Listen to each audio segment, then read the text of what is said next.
عارفين ان في قديس كان بيشتغل بهلوان؟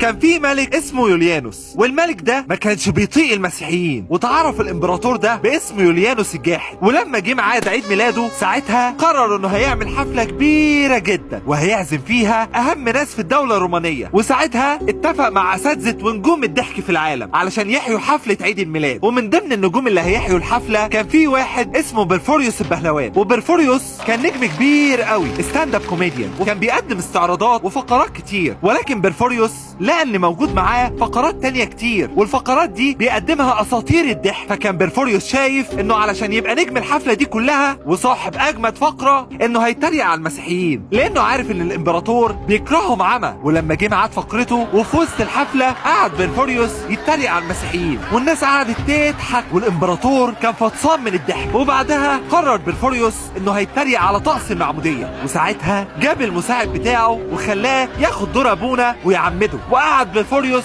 يغطس مره والتانيه، ولكن لما غطس المره التالته فجاه نط من الميه وقعد يقول انا مسيحي انا مسيحي، والناس كلها واقعه من الضحك. ولكن لما لقوه بيتكلم بجد اتعصب الامبراطور جدا وقال له انت اتجننت. فقال له بيرفوريوس لا، انا لما غطست شفت نور مفيش اعظم منه، وتعمدت باسم الاب والابن والروح القدس. فاتجنن الامبراطور يوليانوس وقعد يغريه بكل الطرق علشان يرجع عن الايمان، ولكن رفض بيرفوريوس. فبدا يوليانوس يهدده فرفض بيرفوريوس اكتر. وساعتها امر الامبراطور ان بيرفوريوس ينال اكليل الشهاده. والشهيد بيرفوريوس البهلوان مختلف تماما عن قصه موجوده اسمها قصه الراهب البلياتشو. فقصه الراهب البلياتشو قصه مش حقيقيه، وعيد استشهاد قديس بيرفوريوس البهلوان يوم 18 طوب.